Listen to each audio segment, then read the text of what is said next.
ان اللہ فالق الحب والنوا، بے شک اللہ ہی ہے پھاڑنے والا دانے کو اور گٹھلی کو. یعنی زمین میں جو ہم اناج بوتے ہیں، گندم کا دانہ بویا جاتا ہے، اسے پھاڑتا ہے اللہ تعالیٰ، 2 پتیاں باہر نکلتی ہیں اور پھر ایک اس کا پورا بوٹا لگ جاتا ہے. اسی طریقے سے آپ آم کی گٹھلی کو جب بوتے ہیں، شروع میں 2 پتیاں اس کی بھی باہر آتی ہیں، بہرحال پھر سال ہا سال لگتے ہیں، آلموسٹ 8 سال لگ جاتے ہیں اسے پہلی دفعہ پھل دینے کے لیے. تو اللہ تعالیٰ ہی یہ سارے معاملات لے کر چلنے والا ہے. یخرج الحی من المیت، اللہ تعالیٰ نکالتا ہے زندہ کو مردہ سے. زمین مردہ ہوتی ہے، باقی جگہوں پہ قرآن میں آتا ہے کہ ہم مردہ زمین کی طرف بارش بھیجتے ہیں اور ایک دم ہری بھری ہو جاتی ہے. یعنی پوٹینشلی اس کے اندر زندگی ہوتی ہے، لیکن وہ بارش کی برکت سے اللہ تعالیٰ اسے مردے میں سے زندہ نکال لیتا ہے. وَمُخْرِجُ الْمَيِّتِ مِنَ الْحَيِّ، اور نکالتا ہے اللہ تعالیٰ مردہ کو زندہ سے. بظاہر تو انڈا مردہ ہی ہے نا. بعض لوگ سائنٹیفکلی اس کے اوپر اعتراض بھی کرتے ہیں کہ جی وہ انڈے کے اندر زندگی تو ہوتی ہے اور آپ یہ مثال کیوں دیتے ہیں.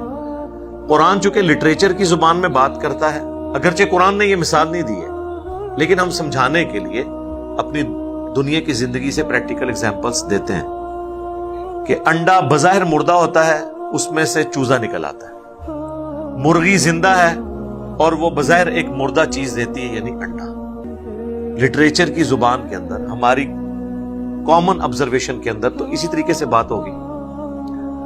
تو زندہ میں سے مردہ، مردہ میں سے زندہ. اور اگر آپ اس کو ایتھیکلی دیکھیں تو کافروں کے گھر مومنین پیدا ہو جاتے ہیں، مومنین کے گھر کافر پیدا ہو جاتے ہیں، وہ بھی تو زندہ اور مردہ ہے نا. بخاری و مسلم دونوں میں حدیث ہے کہ اللہ کا ذکر کرنے والا زندہ کی مثل ہے اور اللہ کا ذکر نہ کرنے والا مردہ کی مثل ہے. ذکر تو پھر بعد کی چیز ہے نا، اس سے بڑی چیز ہے ایمان کی دولت. جو ایمان لانے والے ہیں وہ زندہ ہیں، جو ایمان نہیں لانے والے ان کو اللہ نے قرآن میں مردہ کہا ہے. سورۃ الانعام میں یہ آیت گزر چکی ہے کہ حق بات وہی قبول کرتے ہیں جو بات کو سن لیتے ہیں، اور مردوں کو تو اللہ تعالیٰ قیامت کے دن ہی اٹھائے گا.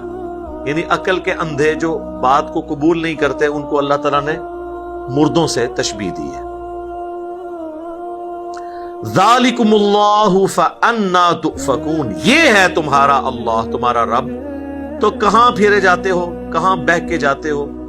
یعنی جس رب کی یہ کوالٹیز ہیں اسے اپنا معبود مانو، اسے اپنا الہ مانو اور اسی سے ہی دعائیں مانگو. اللہ کو چھوڑ کر اور ہستیوں کی طرف کیوں متوجہ ہوتے ہو، حالانکہ ان کے پاس تو کوئی کوالٹی اس میں سے نہیں ہے کہ وہ گٹھلی میں سے درخت کو نکال لیں، دانے میں سے پودے کو نکال لیں. یہ تو کسی کو پتہ بھی نہیں ہے. لوگ کہتے ہیں نگاہ مار کے یہ کر دیتے ہیں وہ کر دیتے ہیں. میرے بھائی زمین کو اللہ نے ایک ہی بار آرڈر دیا ہوا ہے، کتنی تابع فرمان ہے. میں اکثر حیران ہوتا ہوں زمین کے اوپر، مٹی کے اوپر.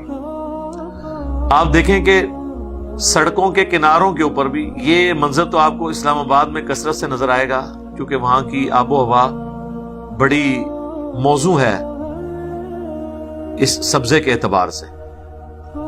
تو بارش کی وجہ سے جب پانی سڑکوں پہ بہتا ہے نا تو وہ ساتھ مٹی کو بھی بہا لے جاتا ہے.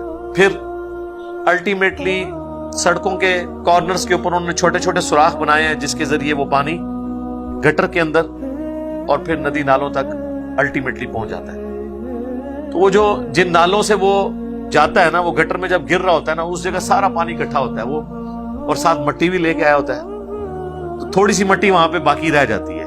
اسی طریقے سے فٹ پاتھ اور سڑک کا جو جوائنٹ ہوتا ہے اس میں بھی آپ دیکھتے ہیں ہلکی سی مٹی رہ جاتی ہے. جناب اس میں سے بھی پودے نکل رہے ہوتے ہیں. دیکھیں آپ نے کتنی تابع فرمان ہے یہ مٹی. بس کسی طریقے سے بھی وہاں پہ بیج پہنچ گیا، چاہے وہ کسی چڑیا کے ذریعے پہنچا، کسی اور جانور کے ذریعے پہنچا. زمین چھوڑ دیں آپ، یہ پرانے جو قلعے ہیں، پرانی دیواریں جو مٹی کی چنائی کے ساتھ تھیں، آپ دیکھیں ان پہ بارش ہوتی ہے اس میں سے بھی کتنے بڑے بڑے درخت نکل آتے ہیں. یعنی اللہ تعالیٰ کا آرڈر ہے مٹی کو. دیکھنے میں یہ حقیر چیز ہے لیکن اگاتی ہے. دوسری طرف سونا سب سے قیمتی دھات ہے، اس میں آپ بیج ڈالیں تو کچھ بھی نہیں نکلے گا۔ یہ اللہ تعالیٰ نے مٹی کے اندر کوالٹی پیدا کر دی ہے۔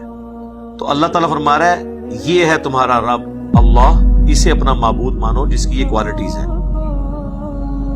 فالق الاصباح، صبح کو نکالتا ہے رات کی تاریکی سے پھاڑ کر، کیسے گریجولی روشنی پھیلتی ہے۔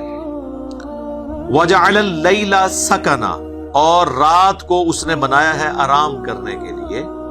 والشمس والقمر حسبانا، اور سورج اور چاند کو حساب کے لیے رکھ دیا ہے۔ سارا یہ حساب ہی سورج اور چاند کی وجہ سے چل رہا ہے، چاہے آپ کے لیونر ایئرز ہوں چاہے سولر ایئرز ہوں۔ پھر چاند ایک کیلنڈر بھی ہے آسمان میں، آپ دیکھیں کہ چاند جب نکلتا ہے بالکل باریک ہوتا ہے، پھر وہ سیمی سرکل بن جاتا ہے 7 دن کے بعد، پورا سرکل بن جاتا ہے 14 دن کے بعد، پھر وہ دوسری طرف سیمی سرکل بن جاتا ہے 21 دن کے بعد۔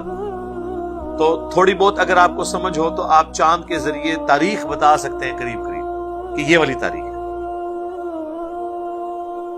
یہ اللہ کی طرف سے کیلنڈر ہے۔ پھر روزانہ کا ایک کیلنڈر 24 گھنٹوں کا، سورج کے نکلنے سے لے کر غروب ہونے تک۔ گھڑیاں تو اب ہم نے بنا لی ہے نا، پہلے تو لوگ اسی کے ذریعے سب کچھ کرتے تھے نا۔ ورٹیکل چیز اپنے گھر کی چھت پہ گاڑ لیتے تھے، اس کے سائے کے ذریعے نمازوں کے اوقات بھی معلوم کرتے تھے، ٹائمنگ بھی معلوم کر لیتے تھے۔ تو جس دن سورج نہیں نکلتا تھا اس دن پھر غلطی بھی کھا جاتے تھے۔ صحیح بخاری میں آتا ہے کہ صحابہ کرام نے ایک دفعہ روزہ افطار کر لیا، بعد میں سورج نکل آیا، کیونکہ اس زمانے میں علم غیب نہیں ہوتا تھا، وہ بابوں کو ہوتا ہے، صحابہ کو تو نہیں ہوتا تھا، ورنہ روزہ افطار کر لیتے۔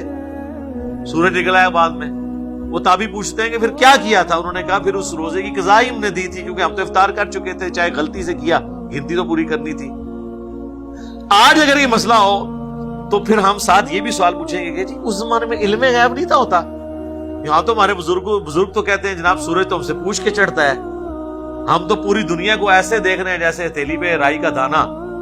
تو آپ لوگ تو صحابہ، آپ لوگوں کے گھوڑوں کے قدموں کی خاک، جو گھوڑے کے نتنے میں بیٹھے اس کو کوئی غوث قطب ابدال نہیں پہنچ سکتا، تو آپ لوگوں کو نہیں پتا چلا، بعد کے بزرگ تو یہ کچھ سب کچھ دیکھتے ہیں۔ اس زمانے میں کہانیاں ہوتی نہیں تھی۔ ہم نے یہ ساتھ ساتھ آپ کے دماغ میں ڈرل کرنا ہے تاکہ آپ کو پتا چلے کہ کس بڑے لیول کا دھوکہ اس امت کو دیا گیا ہے قرآن کے ہوتے ہوئے۔